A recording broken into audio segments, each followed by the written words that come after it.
अच्छा, आज हम पेशावर और क्वेटा में बनने वाली एक मशहूर रेसिपी बनाकर तैयार करते हैं।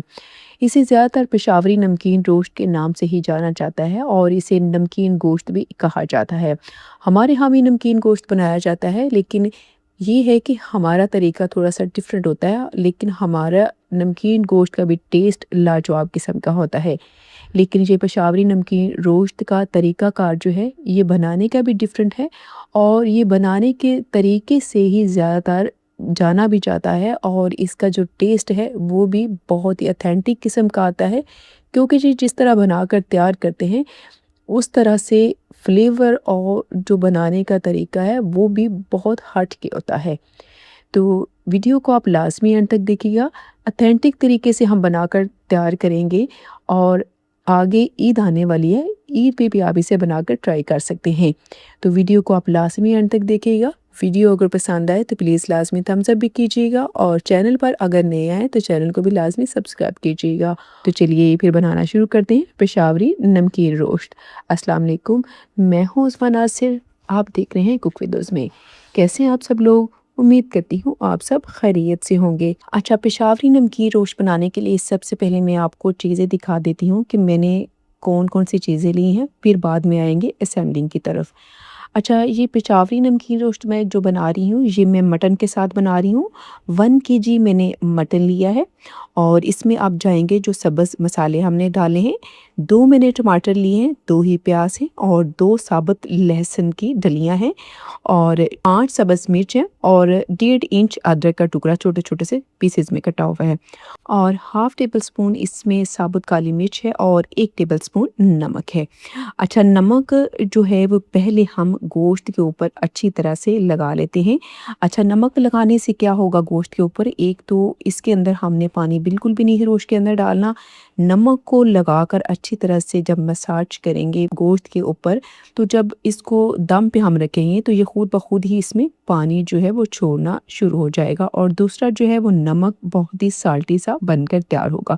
एक्स्ट्रा और ऊपर से नमक जब हम डालेंगे उस तरह का फ्लेवर नहीं आएगा, जैसे इस तरह मसाज करके लगाने से आएगा।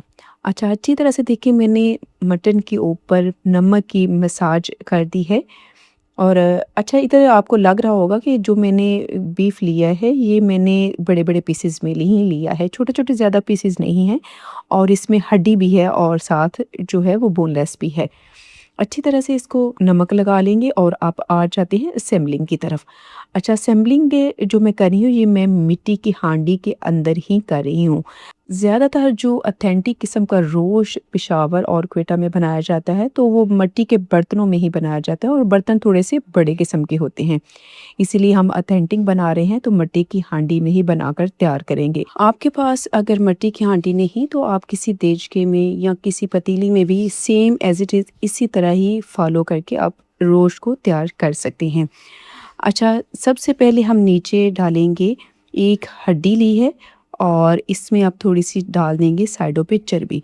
अच्छा, आप सोच रहे होंगे कि चर्बी मैंने आपको दिखाई नहीं है और चर्बी मैं इसमें डाली हूँ, लेकिन ये सच है कि जो रोस्ट ऑथेंटिक किस्म का बनाया जाता है, वो ये चर्बी और हड्डी के बगैर नहीं बनाया जाता, क्योंकि इसमें ऑयल तो जाता नहीं है, लेकिन ये चर्बी का ही ऑयल जो इसमें निकलता है, उसी के अंदर ही रोस्ट बनकर तैयार होता है। इसी तरह से आप सैम्पलिंग देखिए कर लीजिएगा। एक हड्डी मैंने बड़ी-सी ली है और साइडों से मैंने 4 पीसेस जो हैं छोटे-छोटे चर्बी के मैंने रख दिए हैं और अब इसके ऊपर एक-एक पीस करके इसको एडजस्ट कर लेंगे।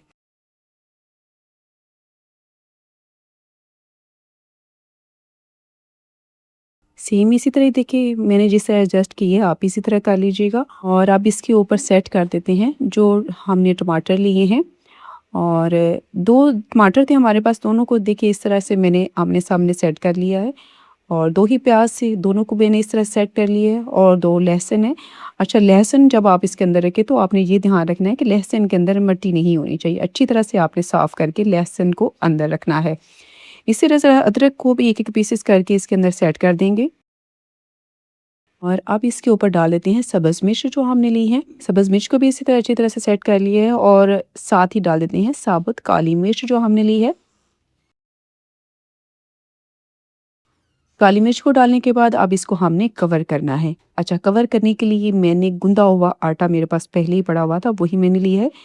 साइडों से किनारों को अच्छी तरह से आटे के साथ कवर कर लेंगे ताकि जो ढक्कन हमने ऊपर देना है, स्टीम जो है वो अच्छी तरह से उसके अंदर बन जाए। आप देख रहे हैं कैसे मैंने सेट किया है, आप भी इसी तरह सेट कर लीजिएगा या जिस तरह से आपको आसानी लगे आप उस तरह से भी सेट कर सकते हैं।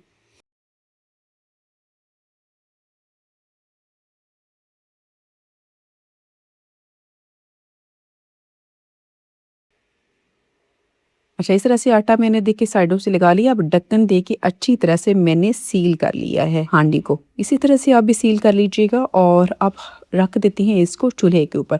अच्छा, चूल्हे के ऊपर रखने का तरीकाकार ये है कि आपने बिल्कुल तेज़ करके 3 से 4 मिनट के लिए छोड़ना है। 3 से 4 मिनट के बाद जब आपको लगे कि इसके अंदर स्टीम अच्छी खासी बनने लगी है और गर्म हो गया है, फिर आपने फ्लेम को दम वाला नीचे से कर देना है।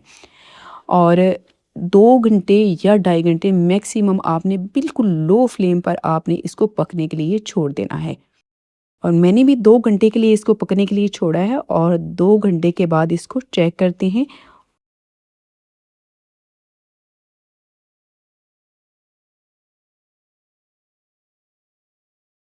अच्छा, आहिस्ता से मैंने आटा हटाया है छुरी की मदद से ही और इसका ढक्कन हटा के अब चेक करते हैं। ढक्कन हटा के देखिए चेक किया है, यकीन करिए बहुत ही मज़े की इस वक़्त खुशबू आ रही है और अब आपको लग भी रहा होगा कि अच्छा ख़ासा पानी भी अभी अंदर है। और अब आपको मैं चेक करवाती हूँ कि गोश्त हमारा कितना को गल चुका है। ये देखिए बहुत ही मज़े का हमारा जो गोश्त है वो गल गया है। और अब आपको मैं प्लेट में सर्व करके एक दफ़ा फिर आपको जो गोश्त है वो चेक करवाती हूँ कि कितना मज़े का गला हुआ है। ये देखिए हाथ की मदद से ये देखिए एक-एक पीस जो है वो बोटी का अलग हो रहा है और कितना मज़े का हमारा जो रोश है वो बनकर तैयार हो गया है। और अंदर से आपको प्लेट के अंदर पानी भी नज़र आ रहा होगा कि हल्का-हल्का सा पानी है। यही रोश की निशानी होती है कि ये रोश के अंदर पानी भी हल्का-हल्का सा होना चाहिए और गोश्त भी इतना सही गला हुआ होना चाहिए। आप इसे लाज़मी ट्राई कीजिएगा और मुझे बताइएगा कि आपको नमकीन रोस्ट की ये वाली रेसिपी कैसी लगी। तो मैं मिलती हूँ फिर अगली नई किसी वीडियो में, तब तक के लिए अल्लाह हाफ़िज़।